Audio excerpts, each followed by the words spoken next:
à la Cantorade. Venez avec nous sur Radio Laser prendre de la hauteur et du recul sur les interrogations multiples que nous et vous nous posons toutes et tous. Critiquons, proposons, réfléchissons dans l'humour et le respect. Explorez pendant un mois, chaque semaine, un sujet pertinent avec toujours un invité expert. Bonjour à toutes et à tous sur Radio Laser. À la Cantorade qui souhaite lancer une série de reportages avec le souci de la transmission du vécu, des pensées de nos aînés. Et nous remercions à ce propos Magali, l'animatrice de l'EHPAD, et aussi Madame la directrice de l'EHPAD et le personnel de l'EHPAD d'avoir accepté de nous recevoir. Et nous avons le grand plaisir de pouvoir dialoguer aujourd'hui, et je pense pendant une ou deux, ou peut-être trois, ou on verra, chronique avec Madame Françoise Adam et Monsieur Yves Adam. Bonjour Yves. Ah bonjour. Bonjour Françoise. Bonjour Bernard. Et donc on s'appelle par nos prénoms, on a décidé de procéder comme ça, c'est plus sympathique de toute façon. Et donc je voudrais simplement dire que avant de démarrer un petit reportage comme ça, en général, même toujours, je me renseigne et je suis allé voir sur internet qui est Monsieur Yves Adam, et j'ai assisté déjà il y a quelque temps à une animation où il nous parlait de sa vie de boucher, sa vie antérieure. Il a été boucher, il nous racontera ça tout à l'heure, sur Guichen pendant des années et des années, pour pas dire des décennies sûrement. Et je vois Monsieur Yves Adam, entrepreneur individuel, ayant pour sirène, on dira pas le numéro, son entreprise a été créée il y a 63 ans, c'est énorme. Énorme, 63 ans. Oui, c'est déjà pas mal. C'est déjà pas mal, Et donc, cette boucherie est domiciliée à Guichen, et donc son activité principale déclarée. On voit ça encore sur Internet, alors que l'activité de boucherie a cessé il y a combien de temps, Yves ? En 97. 97, donc ça fait 30 ans, presque 30 ans, 29 ans. Donc voilà, et sur Internet, on trouve encore tout ça. Alors, une petite introduction générale en quelque sorte.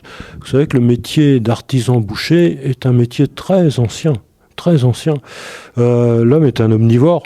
Vous savez que l'homme, il mange de la viande, il mange du poisson et il mange aussi des végétaux, un peu comme le cochon. On est tous des cochons, plus ou moins, voilà. Et donc, ça existait déjà sous l'Antiquité, la boucherie, au Moyen-Âge. De façon traditionnelle, le boucher était défini comme une personne qui tue des animaux, des bœufs, des veaux, des moutons, etc., des animaux d'élevage, et qui vend au détail leur chair. C'est en gros le principe. On parlera en plus en détail de ça. Et donc, on va pas continuer cette introduction. On parlera simplement qu'une transformation du métier de boucher intervient au cours du 19e siècle, donc elle est intervenue effectivement ici aussi à Guichen, et avec la séparation entre deux activités distinctes. D'abord l'abattage des gros bestiaux qui revient aux bouchers de gros, qu'on appelle les chevillards, c'est ça. Et puis la vente au détail de la viande de détail de la viande qui revient aux bouchers de détail, qu'on appelle les détaillants. Voilà, tout simplement. Et donc, cette séparation des deux métiers a été progressive, ça n'a pas été brutal. Et puis, le boucher détaillant apparaît d'abord en ville, alors que l'ancien métier de boucher abatteur, donc le chevillard, est apparu progressivement également. On aime bien faire connaissance un petit peu. Vous êtes né où, Yves ? Alors, je suis né à Trans-la-Forêt. C'est où ça ? Au nord du département, sur la route entre Entrain et Dol de Bretagne, qui était autrefois la 155. Et que revenu départemental. Vous avez été élevé où, dans la ville ou à la campagne ? Je suis resté dans mon pays jusqu'à l'âge de 20 ans. Je suis parti là pour aller au régiment. Et jusqu'à l'âge avant, vous avez fait une formation de boucher ou déjà d'emblée, ça vous intéressait, ça vous passionnait ? Oui, mais tout à fait par hasard, quoi. C'est-à-dire? C'est-à-dire qu'on allait jusqu'au certificat d'études à l'époque, et le lendemain ou le surlendemain du certificat, il y a mon père qui m'a demandé « Mais qu'est-ce que tu veux faire maintenant ?» Oh, ça m'est passé par la tête. Je veux être boucher. Yves, vous aviez déjà vu vous étiez déjà allé chez le boucher, mais vous connaissiez un petit peu le travail, oui. Un petit peu, puis j'ai toujours été intéressé parce qu'il y avait un charcutier qui était pas très loin de chez nous. Et quand il tuait un cochon, j'étais toujours là. Vous avez été élevé dans une ferme ou en ville, carrément? Dans un bourg, quoi. C'est un petit bourg où il y avait 700 habitants, quoi. Vous saviez ce qu'était une vache, un veau, etc. etc. Hein? Ah bah oui, parce qu'à la campagne, on connaissait quand même tout ça, quoi. Parce que l'autre jour, avec le Conseil de développement, on a projeté un film qui s'appelait La ferme à Gégé. Ça se passait en Normandie. Et dans cette ferme, à vocation éducative, il faisait venir des adolescents des grandes villes, et ils n'avaient jamais vu de vaches, de poules, d'œufs. Ils ne savaient pas, ils ne connaissaient pas. Et il y a même des enfants, vous leur parlez de poissons, eh bien ils vous montrent des poissons panés. Pour eux, c'est ça. Ah oui, c'est sûr, ils ne connaissaient que le poisson pané, quoi. Et Françoise, alors vous êtes aussi du département d'Ille-et-Vilaine? C'est pareil, à Plaine Fougère, à 5 km de Trans, la forêt, à la limite de la Normandie et de l'Ille-et-Vilaine, juste à la limite. Vous étiez à un pont entre deux départements, là. Hein. Oui, je suis la sixième d'une fratrie de 9 enfants. D'accord. Mes parents étaient exploitants agricoles. Voilà. Donc vous connaissez bien les vaches et les moutons aussi. Hein. Oui, je connais, oui, parce que lorsqu'on était en études, pendant les vacances, on participait aux travaux de la ferme. Hein, donc, Et vous vous intéressiez déjà à la boucherie? Non, il a fallu connaître Yves pour ça. Pas du tout. Je n'étais pas destinée à ce genre de choses. Non, j'étais être comptable, vous voyez. Donc vous étiez comptable là-bas, à la Plaine. Oui. J'étais à Rennes, j'étais à la comptabilité régionale, aux chèques postaux. Je connaissais quand même beaucoup la ferme parce que mon père était pourrelier. C'est-à-dire. C'est quoi ce métier-là? Racontez-nous un peu. C'était celui qui réparait tous les harnais des chevaux, les colliers, et tout ça. Il allait de ferme en ferme, quelquefois, pour faire les réparations. Et à partir de l'âge de 12 ans, j'étais avec lui pendant les vacances. On allait dans les fermes. Vous l'assistiez, vous travailliez un petit peu avec lui? Ah oui, à partir de 12 ans, pendant les vacances, je passais mon temps avec lui à réparer les licoles, les colliers, tout ce qui s'ensuit, quoi. Vous, Yves, vous avez des frères, des sœurs? J'avais 3 frères. Oui, j'en ai plus qu'un maintenant. On n'était que des garçons. Ça arrive, vous savez, il y a parfois des familles où ils n'ont que des garçons, alors parfois ils vont avoir une dizaine d'enfants, se disant le 11e ce sera peut-être une fille, et ben non, ce sera encore un garçon, ça arrive. Mais nous, dans un coin, dans un bout du bourg, on était 4 garçons, et dans l'autre bout du bourg, 4 filles. Il y avait... Et alors après, 17 ans ou 18 ans après, les garçons d'un bout et les filles de l'autre bout se sont rencontrés. Oui. On n'était pas dans le même pays quand même. Ah non, enfin je connaissais quand même la maison Cavray, quoi. Ah oui. Alors, donc maintenant, vous aviez 20 ans, et vous êtes connus, vous aviez quel âge tous les deux? Moi, quand je suis rentré de l'armée, quoi, à 22 ans et demi. Et moi, j'avais 18 ans. Une jeune, quoi. Voilà. On a 5 ans d'écart. Je connaissais toutes oui, les filles aînées. Vous n'étiez pas l'un à côté de l'autre, la distance 5 kilomètres. Ah oui, c'est 5 km, c'est tout. Ah oui, 5 km, oui, c'est tout. Oui. Et alors, quand je suis rentré de l'armée au bout de 2 ans et demi, oui. Tous les copains, les copines du pays, tout ça, c'était parti, quoi. Parce qu'en 2 ans et demi, il se passe pas mal de choses. Vous étiez où à l'armée? Vous avez fait quoi? J'ai commencé par le centre d'instruction à Sarrebourg, en Moselle. Là, j'ai été 4 mois. Après, on m'a envoyé faire un stage de cuisine à Chalon-sur-Marne pendant 2 mois. Et après, je suis parti pour l'Algérie. En arrivant là-bas, on était sur la frontière tunisienne, dans le Constantinois. Et la ville la plus près où j'étais était à 50 km. Vous étiez en plein désert presque, non? On était en zone interdite d'ailleurs. Ah oui, la compagnie était là, en zone interdite. Vous avez des bons et des mauvais souvenirs? Le plus mauvais souvenir que j'ai eu, c'est quand on est monté de la ville de Soukaras, où on était, Ça, c'est à la frontière tunisienne, c'est ça, non? la frontière tunisienne. Le mercredi, il y avait toujours le ravitaillement à faire, quoi. Il y avait la liaison avec la ville, quoi. Et le premier mercredi, comme il y avait une mine qui avait été posée sur la route, qui était, on appelait ça les mines à crémaillère. Pourquoi à Crémaillère? Parce qu'elle était destinée pour tel véhicule. Alors, les 2 ou 3 premiers véhicules sont passés. Après ça, c'était la Jeep avec le commandement. Ils étaient à 4. Et forcément, ça a sauté, quoi. Là, il y a eu 4 morts. Et il y avait 3 ou 4 jours qu'on était là-bas. Vous étiez dans le convoi qui a été concerné ou pas? Je ne descendais pas en ville. Il y avait 3 ou 4 jours, c'est tout, que j'étais à la compagnie. Oui. Il y a eu un moment où je descendais quand même toutes les semaines, parce que c'est moi je faisais le ravitaillement. Je faisais la cuisine, le ravitaillement, les menus, je faisais tout. Vous auriez pu faire cuisinier aussi. Ah ben oui, j'ai fait de la cuisine pendant... J'ai fait la cuisine pendant plus de 2 ans. Quoi. Oui. Et on était à 3. C'était 2 cultivateurs qui étaient avec moi. Et on faisait la cuisine pour une centaine de types à peu près, tous les jours. Vous n'étiez que des Bretons? Non. On a été les premiers Bretons, apparemment, d'après ce que j'ai entendu dire, on était les premiers Bretons à aller à Sarrebourg. Il n'y avait pratiquement que des Alsaciens. Alors, je ne vous dis pas, on n'entendait pas parler beaucoup français. Oui. Et, vous êtes resté combien de temps? Vous avez fait combien? 2-3 ans de service militaire alors? 2 ans et demi, 28 mois. C'était déjà pas mal. Vous étiez content de rentrer? Oui, oui. Mais vous voyez, un jour on m'a dit allez Adam, tu pars en permission. Bon, je suis parti en permission, mais je crois que je n'aurais pas demandé. J'aurais fait tout mon temps sans... Parce que tu étais bien. Oh ben oui, j'étais bien, j'étais à la cuisine. Je ne sortais pas en opération. Et vous connaissiez Françoise déjà, avant de partir au service militaire? Ah oui, non, on se connaissait, mais sans avoir... tu connaissais plus mes sœurs aînées, qui étaient plus de son âge, voilà.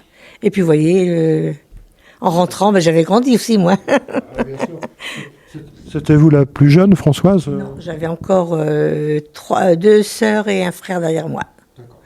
Et donc, vous êtes connus, on va pas dire en discothèque, au bal ou dans la rue? Vous êtes rencontrés par hasard ou parce que Yves connaissait vos sœurs? Un match de foot. On ne mettait jamais les pieds ni l'un ni l'autre sur un match de foot. Vous voyez, il y a des purs hasards qui font que les rencontres se font. C'est tout à fait ça. Vous jouiez au foot, vous? Pas du tout.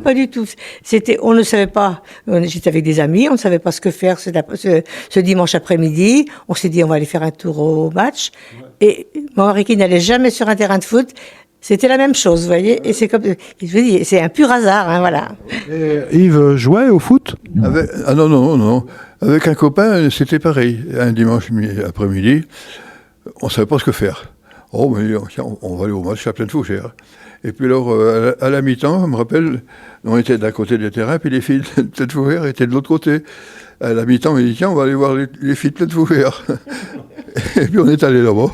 Et voilà, Finalement, vous regardiez le match ou vous regardiez Françoise? Il y avait toute la traversée du terrain.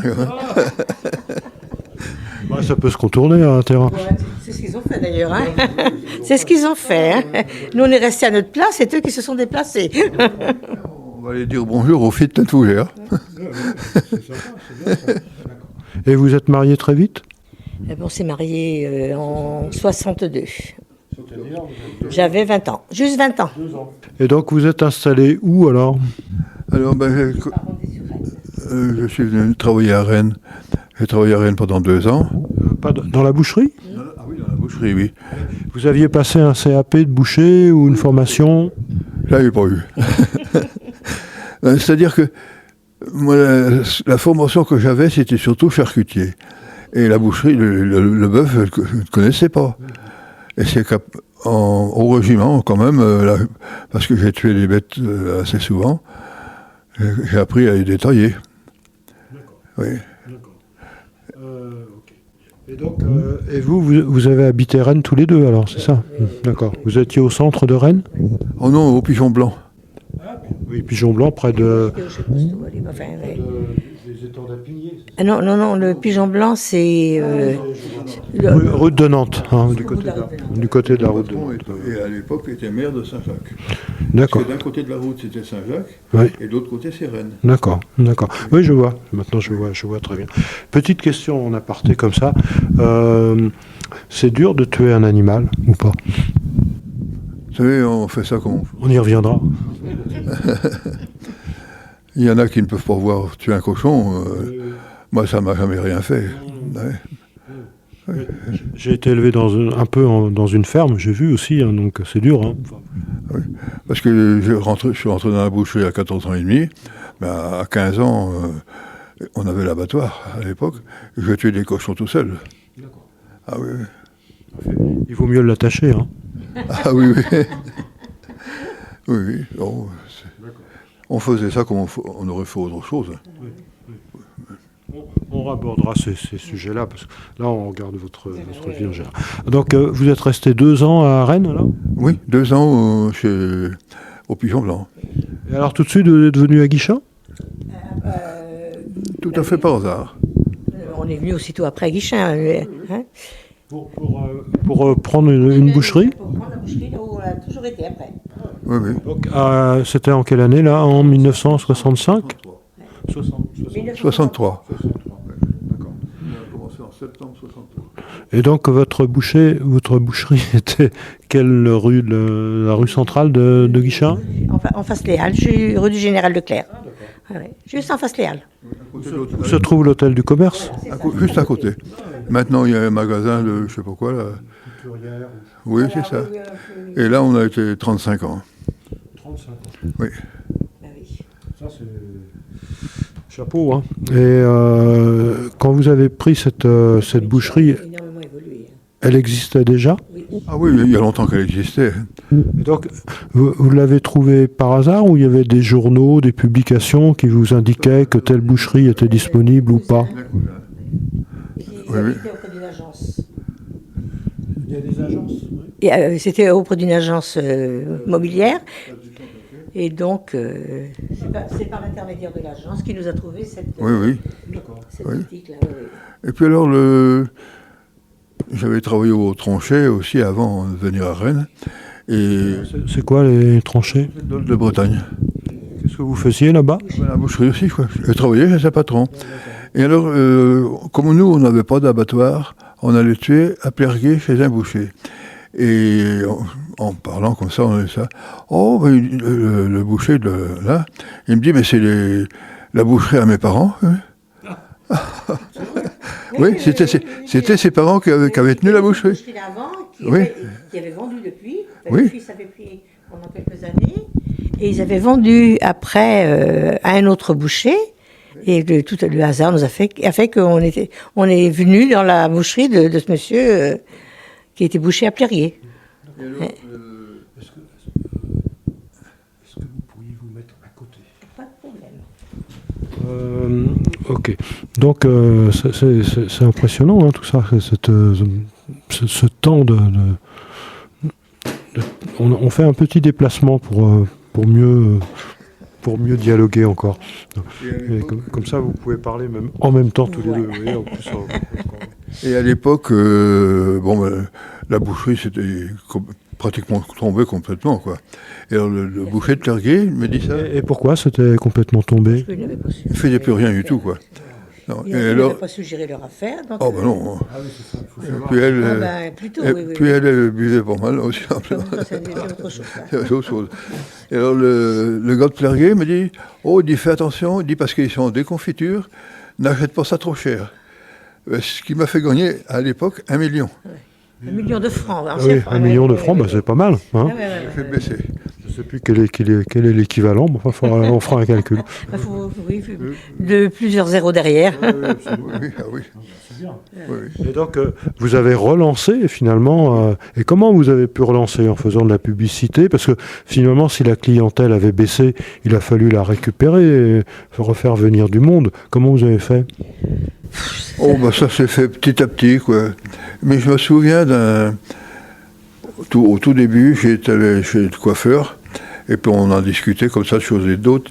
Il dit, écoutez, si j'ai un conseil à vous donner, faites de la bonne viande et vous travaillerez. Et c'est vrai qu'on a progressé. Mais ça a demandé pratiquement 6 mois quand même. Oui, avant qu'on ne puisse Oui, tirer un petit pendant peu 6 mois, on a... Pendant 6 mois, vous mangez des pommes de terre, c'est ça? de la viande quand même, puisqu'on on en avait. Vous avez de la viande, hein, ouais. Oui, On bien en sûr. avait, mais c'est vrai que... hein, Oui, c'est vrai que... Et puis ça a c'est été- au printemps 64 que c'est parti un peu. Puis là, forcément, ben, on a augmenté tout le temps. Non, c'est bien. Oui, je parlais, je ne sais plus avec qui se rappelait de vous avec votre tablier, etc. oui. Vous aviez un grand tablier, c'est ça? Ah, oui. Ah bah oui. Vous répartissiez les rôles. Françoise, vous Oui, étiez parce que où mon pour... mari, au départ, parce que c'était une boutique qu'il fallait remonter, il faisait la campagne. Ah oui, vous aviez Il faisait la campagne, voiture et moi, pour je ça. tenais la boutique, alors que je n'avais jamais coupé une côte de porc ni de veau. Hein. Et vous y êtes mise? Très bien. Sans Bravo, aucun super, problème. Ouais, bien. ouais. Preuve que quand on veut, on peut. Et alors, quand Yves était parti avec la voiture, Ouais. vous deviez tout assumer, Voilà, et lui était avec le camion. Vous alliez loin, Yves, avec votre camion? Sur la commune. Vous n'alliez pas à Saint-Snou, par exemple? Ben non, parce qu'il y avait un boucher à Saint-Snou, il y en avait un là aussi, il y en avait un petit peu autour de... Et puis en 68, j'ai acheté un camion magasin, avec vitrine réfrigérée dedans à l'intérieur. Oui, parce que alors, dans les débuts, c'était pas réfrigéré, alors ça devait être dur. Et, Comment vous faisiez alors? oh, ben, Aujourd'hui, on ne pourrait plus faire ça. ah ben non, de toute façon, on ne serait pas autorisé. Je pense qu'on a fait cette chance qu'on était Oui. très Et puis pointis au niveau hygiène, mais on ne pourrait plus faire ça. Il coupait ses côtes dans des bacs et puis après il revendait. C'était pas. Il fallait pas que la viande reste trop longtemps, quoi, c'est sûr. Hein. Oui, et puis ben, ça a duré 2 ans. Et puis alors, François était donc au magasin. Et puis le magasin, plus ça allait, plus il augmentait. Mais moi, je baissais plutôt en tournée.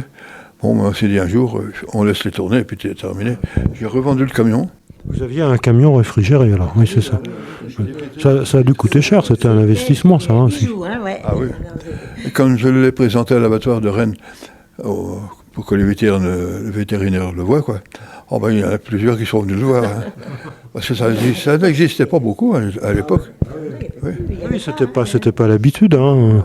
L'autre fois, je suis allé en Tunisie il y a quelque temps pour un congrès, je crois, et je voyais les animaux étaient abattus carrément dans la rue, même dans des grandes villes actuellement. Hein. Enfin, ça c'était en 2014, vous voyez. Donc, malgré tout, on était quand même, on s'y est mis. On était en quelle année? En 1965, quand vous avez eu ce camion réfrigéré? Oui, 65. On a acheté le camion. 68. 68, d'accord. En 70, 2 ans après. Et donc, progressivement, vous avez arrêté le transport, enfin, la livraison avec le camion, c'est ça? La vente en campagne, quoi. Parce que, et alors comment bon, les gens avaient pas mal de voitures, ils venaient directement à votre... À l'époque. Enfin, oui, ça commençait, mais c'est tout. Comment faisaient ceux qui étaient loin, puisque vous alliez les livrer, ça n'a pas été évident de leur dire, écoutez... Donc les gens se déplaçaient. Hein. Oui, oui. Et puis il n'y avait pas de grande surface à l'époque. Ça, c'est une remarque importante aussi. C'est vrai que à Guichen, actuellement, aujourd'hui, on n'a pas beaucoup de commerçants au centre. Hein. Mais enfin, au magasin, on augmentait tout le temps. Même fallu prendre un ouvrier parce qu'on n'arrivait plus à tout faire. Là, vous faisiez l'abattage chez vous au début? Au début, mais j'avais un abattoir. Vous aviez de la place, là, à cet endroit-là? avait grand. Hein. Local pour, Ah oui, oui. au niveau local, locaux, on avait ce qu'il fallait. On avait des grands. L'hôtel du commerce existait déjà. Oui, Oui. oui, oui. Donc c'est à l'arrière que vous aviez. Et on avait derrière une grande cour Oui. avec des bâtiments adaptés, un abattoir et puis après un laboratoire également, donc où on transformait. Dans la cour derrière, un camion arrivait à tourner. Ah oui. Hein. On avait un grand espace derrière. Hein. L'espace rejoignait à côté de. En face au cinéma. Vous voyez, L'ancien emplacement du cinéma. Ouais, ouais. Puisque maintenant le cinéma il se trouve au niveau de la nouvelle piscine que l'on a à Guichard. Comme vous le savez, quoi. Alors, on a oublié de vous demander, vous avez des enfants? Oui. 4. 4. Alors, garçons? Un garçon. Et 3 filles. 3 filles, voilà. Ils ont quel âge? Ils sont grands maintenant? 62 ans. Ah oui. 63, oui, 63. Après 60. 61, Oui. Et après 50. 53 et Et 51. Voilà, c'est ça. Oh, bah, c'est des jeunes, hein. Ouais, Même pour moi, c'est des jeunes, hein, vous voyez, donc. L'aîné est Et quelqu'un est dans la boucherie, pas parmi vous? Aucun. Il n'y a que l'aîné qui aurait aimé le commerce. Et puis, bon, ça, elle a trouvé autrement. Non, puis elle était trop jeune pour prendre. On avait encore besoin pour. Fallait élever les deux derniers après, hein, qui ont 10 et 12 ans d'écart. Donc, oui. Mais c'était la seule qui aurait pu éventuellement. Les autres n'étaient pas du tout intéressés par le commerce. Ah non, pas du tout. Du tout. Vous savez, nos enfants ne font pas forcément ce que l'on fait. Mais moi, on était les 4 garçons. Il y en a un, le commerce, ça ne l'intéressait pas du tout. Il était artisan, mais pas commerçant. Tandis que les 2 autres, on était 3 quand même dans les métiers de bouche. Mais vos enfants vous donnaient un petit coup de main dans la boucherie? Ah là, oui, ils ont été précieux pour nous, hein, oui. Ah là là, oui. Et puis c'était des enfants, c'est vrai qu'ils n'ont jamais rechigné pour jamais. Ça, c'est des bons enfants. Jamais. Ah, ça, je reconnais, oui, que c'était des enfants sympas. Et ils sont toujours sympas. On n'en doute pas. Ils habitent toujours dans le coin? Vous les voyez souvent, quand même? Oh oui, oh là là, oui, régulièrement. Oui, ils sont très Mais proches. les 2 jeunes auraient fait un buffet tout seuls. Ah oui. Oh là là, oui, oui. Ils avaient acquis de l'expérience grâce à vous. Hein. Ah non, Hein? C'était donnant sans. On faisait souvent des buffets. Oui. Et ils auraient fait ça tout seuls. Alors, vous faisiez des buffets, vous faisiez traiteur également? Oui, c'est ça, oui. Après. On a commencé que comme boucher. Un peu plus tard, traiteur. Ah oui. Charcutier traiteur après. Ah oui. Ça, c'est du travail aussi. Parce que non seulement, bien sûr, il faut préparer la viande, mais ensuite, si vous avez des plats à préparer... Bah, c'était les plats à préparer. Donc, vous aviez déjà une formation pour cela? Non. Françoise? On a tout appris sur le tas. C'est surtout moi qui faisais le traiteur et donc j'ai tout appris sur le tas. Bravo. C'est pas... Moi, rien ne m'arrêtait. Mais je ne savais pas cuire un poisson. Ah oui. Vous occupiez de la viande, on ne peut pas tout faire. Hein. Ça. On a tout appris. Et c'est avec un copain qui m'a appris à faire ça. Oui. Ah oui, parce que finalement, dans la boucherie, vous faisiez livrer du poisson aussi, quoi. Ben voilà. Ah oui. Et c'est Françoise qui s'occupait plus du poisson ou Yves? Tout le traiteur, oui. Tout ce qui était repas. Alors, il a été un moment où on en faisait. Des quantités, oui. Ah oui. Parfois, vous pouviez avoir une commande de 100 couverts, ça pouvait vous arriver, ça? Au niveau des buffets, on a fait des très gros buffets, oui. Le plus qu'on a fait, c'était des plateaux. Des plateaux repas. Des plateaux repas, quoi. Pour je ne sais plus quoi. Il y en avait 300 à faire. Enfin là, il y a eu du monde à venir donner un coup de main quand même.